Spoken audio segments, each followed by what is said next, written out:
नमस्कार, टीवी 9 राजस्थान पर आपका स्वागत है। आपके साथ मैं हूं भविष्य त्यागी। राजस्थान में विधानसभा चुनावों के नजदीक आने के साथ ही सूबे में राजनीतिक सरगर्मियां तेज होती जा रही हैं। जहां सरकार का फोकस राजस्थान विधानसभा बजट सत्र पर है, जिसमें 8 या 10 फरवरी को सीएम अशोक गहलोत बजट पेश करने जा रहे हैं। वहीं दूसरी तरफ बीते हफ्ते भर से गहलोत और पायलट की खींचतान सुर्खियों में रही है, जहां पायलट और गहलोत ने कई मसलों पर एक दूसरे पर जमकर बयानबाजी की। मैं ये बोलूंगा कि आप ठीक कह रहे हो, मैं मिलने लगा हूँ अभी पिछले सोमवार को मिला कि हमारे इस बार अभी कोरोना आ गया, एक बड़ा कोरोना और आ गया हमारी पार्टी के अंदर। अपमान कर देना, छोटी मोटी बात बोल देना, आप सब जानते हो मेरे बारे में क्या क्या बोला, क्या बोला। जो पहले बोला वो बताऊंगा।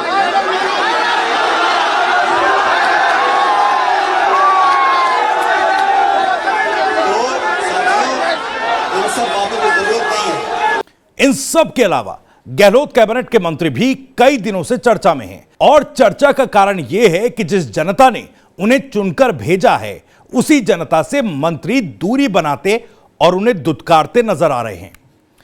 दरअसल हाल में कैबिनेट मंत्री ममता भूपेश के घर से एक फरियादी महिला को उनके स्टाफ ने बाहर निकाल दिया। मामला सरकार की कैबिनेट मंत्री ममता भूपेश के घर का है, जहां शनिवार को एक वीडियो वायरल होने के बाद हंगामा हुआ।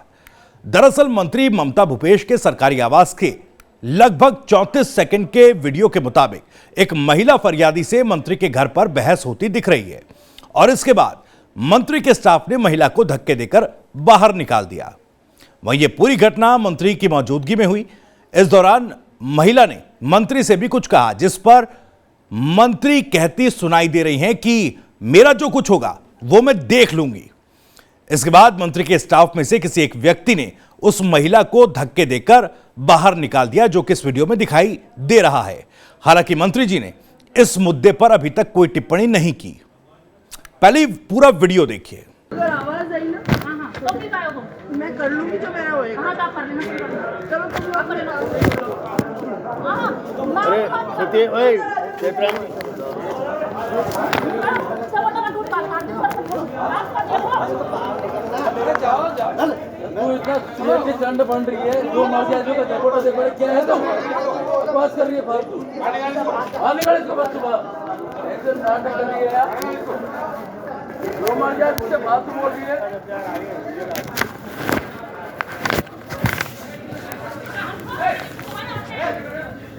वहीं से पहले पंचायती राज मंत्री रमेश मीणा के बंगले के बाहर संगठन के पदाधिकारी और पंचायत समिति सदस्यों ने काफी देर तक हंगामा किया था, जहां 18 जनवरी को कांग्रेस ओबीसी प्रकोष्ठ के प्रदेश अध्यक्ष हर सहाय यादव के साथ कई पंचायत समिति सदस्य मंत्री से मिलने गए थे, जिसके लिए उन्हें 9 बजे का वक्त दिया हुआ था।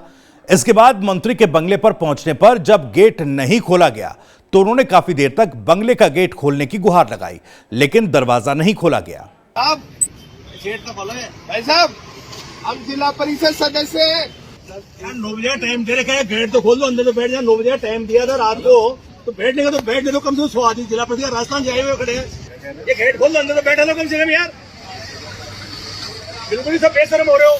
तो हम जिला परिषद सदस्य यहाँ है। शर्म आने की बात है, तुमने जगह कुर्सी डाल रखी, फिर क्यों डाल रखी? दिखावे के लिए डाल रखे क्या?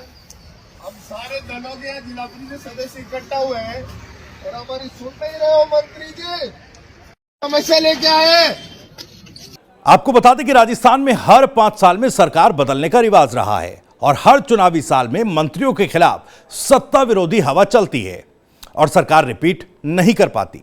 हालांकि सीएम अशोक गहलोत इस बार दावा कर रहे हैं कि उनकी सरकार की योजनाओं के ऊपर जनता फिर से भरोसा करेगी और कांग्रेस को एक मौका और देगी। वहीं बीजेपी का कहना है कि सरकार के खिलाफ जनता में आक्रोश है और बीजेपी वापसी करेगी। बता दें कि पहले प्रदेश कांग्रेस मुख्यालय में सोमवार से गुरुवार तक मंत्रियों की जनसुनवाई होती थी, जो फिलहाल बंद है। ऐसे में अब किसी को शिकायत लेकर जाना हो तो वो मंत्रियों के सरकारी बंगलों पर ही जाते हैं। जानकारों का कहना है कि चुनावी साल में जनता के साथ इस तरह के बर्ताव का मंत्रियों को नुकसान उठाना पड़ सकता है। इसके अलावा घर शिकायत लेकर आ रही जनता के साथ इस तरह के बर्ताव से मंत्रियों की जनसुनवाई और पब्लिक डीलिंग के तरीकों पर भी कई तरह के सवाल उठ रहे हैं। और यह ऐसी स्थिति तब है जब राहुल गांधी ने बीते दिनों भारत जोड़ो यात्रा के दौरान कहा था कि सरकार बनने के बाद मुख्यमंत्री से लेकर सरकार के मंत्रियों के दरवाजे जनता के लिए खुले रहने चाहिए। राहुल ने मंत्रियों को जनता के बीच रहने और सुनवाई करने की नसीहत दी थी। अलवर के सर्किट हाउस में राहुल ने राजस्थान मॉडल को और ज्यादा मजबूत करने पर जोर दिया था और कहा था कि चुनावी साल में जनता के लिए विधायक और मंत्रियों को अपने दरवाजे खुले रखने चाहिए और कार्यकर्ताओं की सुनवाई होनी चाहिए। इसके अलावा खुद सीएम अशोक गहलोत और प्रदेश प्रभारी भी कई बैठकों में अपने साथियों को ये निर्देश दे चुके हैं कि जनता के बीच जाएं और जुड़ाव को, कनेक्शन को और मजबूत करें। लेकिन इसके बावजूद मंत्रियों तक जनता की पहुंच मुश्किल से होती दिखाई दे रही है। राजस्थान में विधानसभा चुनावों के दौरान हर 5 साल में सरकार बदलने का पैटर्न है। पिछले 25 साल से पैटर्न दिखाई दे रहा है। जहां बीजेपी और कांग्रेस हर 5 साल के बाद सत्ता में आती है, वहीं दोनों ही दलों के विधायकों से ज्यादा मंत्रियों के चुनावों में हारने का पैटर्न भी देखा गया। ऐसे में सवाल है कि गहलोत सरकार के मंत्रियों का जनता से जुड़ाव का ये जो पैटर्न है, गहलोत के कांग्रेस रिपीट के दावों को महज एक चुनावी जुमले में तब्दील ना कर दे। राजस्थान के चुनावी पैटर्न के मुताबिक कांग्रेस को राजस्थान से सत्ता न गंवानी पड़ जाए। तो गहलोत के मंत्रियों के प्लान अमंगल की इनसाइड स्टोरी के साथ इतना ही। नमस्कार।